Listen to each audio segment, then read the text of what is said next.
Selamat pagi kepada Puan Humaira. Kami dari Intek 2006 Degree in Nursing.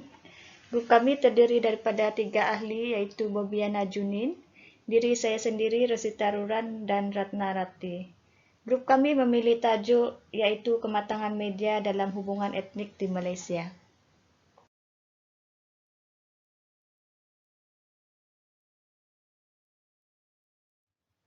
Definisi hubungan ialah kaitan, pertalian ataupun sangkut paut. Manakala etnik merupakan sekelompok manusia yang mengamalkan budaya yang hampir seragam, termasuk adat resam, pakaian, bahasa dan kegiatan ekonomi.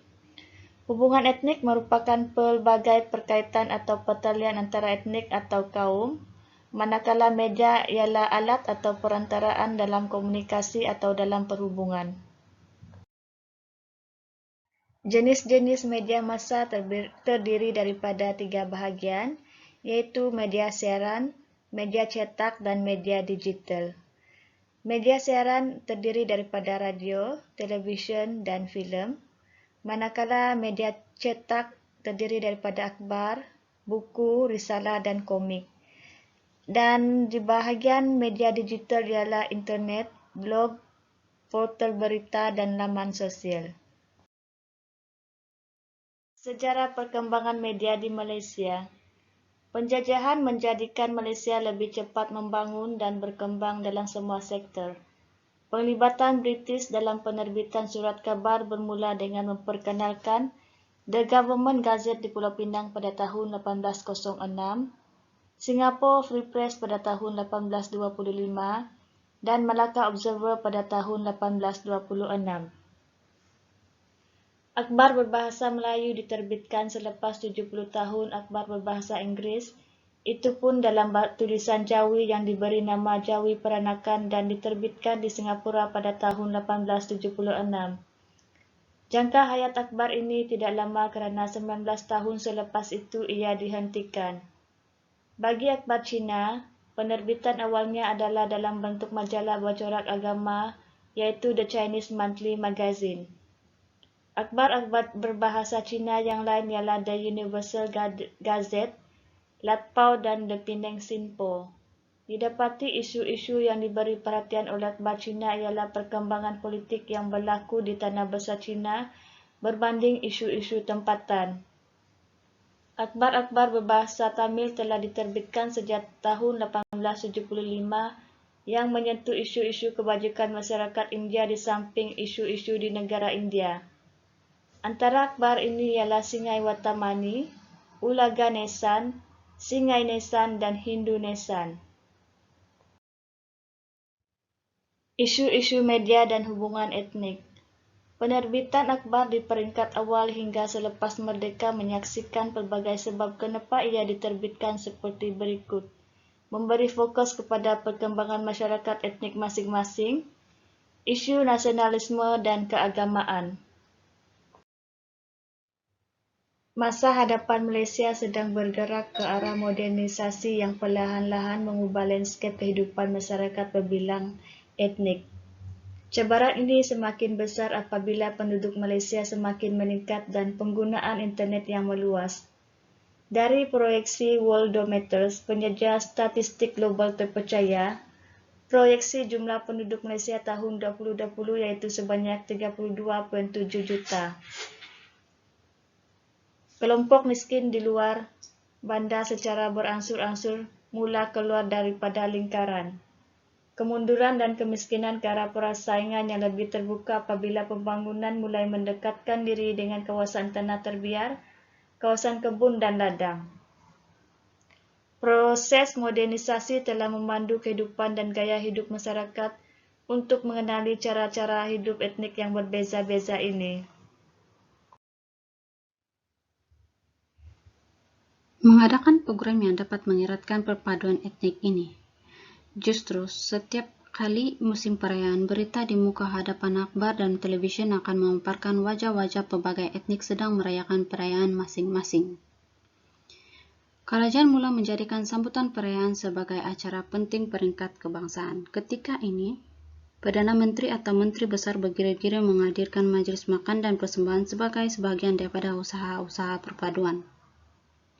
Walaupun di peringkat awal, program seperti ini kurang mendapat sambutan di samping larangan daripada tokoh-tokoh agama. Konsep penganjuran telah diubah sesuai dan menepati kehendak syarak. Berita majlis sambutan dan pertemuan pemimpin disertakan gambar di muka hadapan akbar dan berita utama bagi mempengaruhi pembaca dan penonton untuk menilai keakraban hubungan pemimpin pelbagai etnik. Kesungguhan kerajaan Malaysia untuk membina kepahaman dipanjangkan lagi apabila menyambut Minggu Keharmonian antara penganut agama sedunia pada 14 Februari 2011. Perdana Menteri Tun Najib Tun Razak berkata, perbezaan agama di Malaysia tidak dapat menghalang rakyat daripada kenal mengenali di antara satu sama lain. Beliau mencadangkan pergerakan kesederhanaan sedunia dalam persidangan pertubuhan bangsa-bangsa bersatu pada 2010 sebagai refleksi kepada kejayaan Malaysia menguruskan hubungan etnik. Berita ini menjadi tajuk utama depan yang dilaporkan dalam surat kabar dan media massa elektronik. Dia memupuk perpaduan. Perpaduan bermaksud menyatu padu atau pergabungan. Media perlulah menggalakkan perpaduan dalam masyarakat dengan menayangkan rancangan ataupun program tentang kepelbagian kaum dan etnik di Malaysia apabila syarikat media menjalankan program tersebut.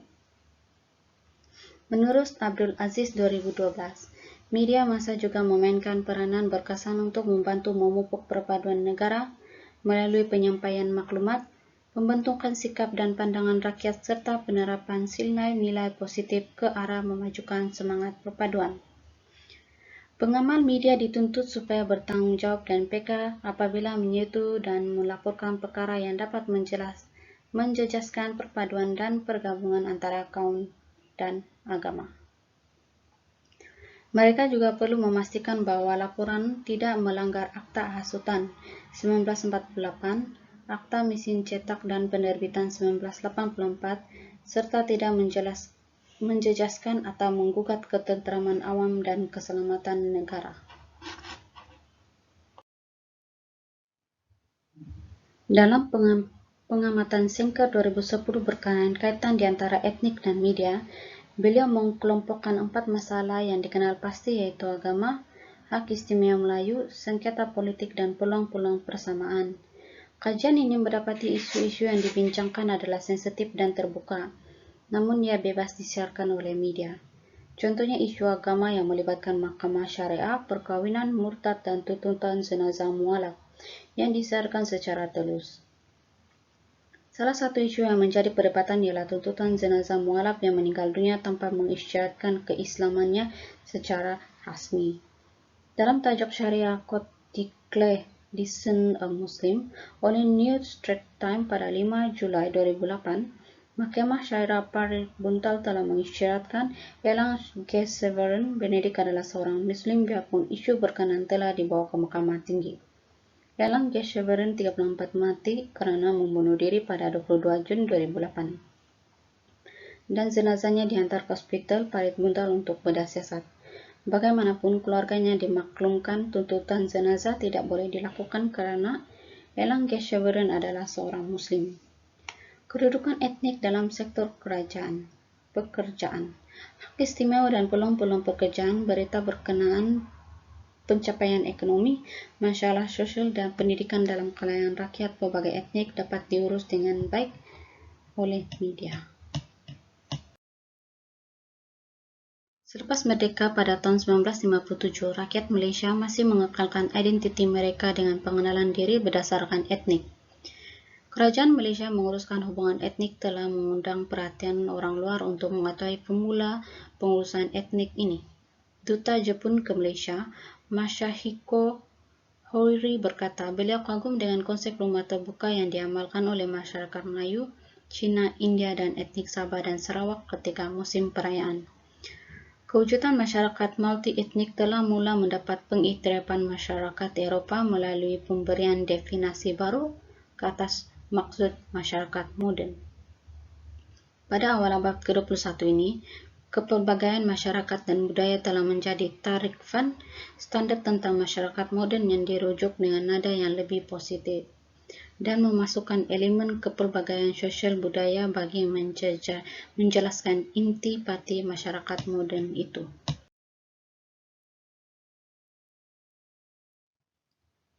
Perkembangan teknologi komunikasi dan media membolehkan ilmu pengetahuan dan budaya dikongsi oleh manusia sejagat. Hal ini jelas berlaku dengan adanya penggunaan internet, telepon, televisyen, radio, surat kabar, majalah, dan juga media yang lain. Keadaan ini menyebabkan kesan negatif dan juga kesan positif dalam hubungan etnik. Antara kesan negatif yang terdapat ialah mengubah pandangan sesebuah masyarakat mengenai suatu perkara, menjadi penghalang dalam perpaduan kaum di Malaysia, timbulnya salah faham antara kaum. Antara kesan positifnya ialah masyarakat akan memperoleh sesuatu berita dengan lebih pantas. Melalui penggunaan internet dan telefon bimbit, membolehkan masyarakat keluar dari kepompongnya. Pertukaran idea dan pendapat mampu mendorong masyarakat untuk berusaha lebih baik. Kesimpulannya, masalah konflik dan cabaran dalam hubungan etnik akan sentiasa wujud tanpa mengira sempadan. Andainya muncul satu lagi 13 Mei, ya bukannya kesilapan yang wujud dalam perkembangan persekutuan, kontrak sosial ataupun pelbagai dasar. Sebaliknya, Kupang menangani perbezaan yang hadir ketika membuat keputusan tentang hala tuju negara. Peranan Akbar semakin jelas untuk mengurangkan penolakan ke atas perbezaan yang ada, membantu mengukuhkan kepentingan politik dan ekonomi melalui kesadaran moral serta menyadari bahwa laporan media yang bersifat berat sebelah boleh mengundang konflik dan polemik etnik yang berpanjang.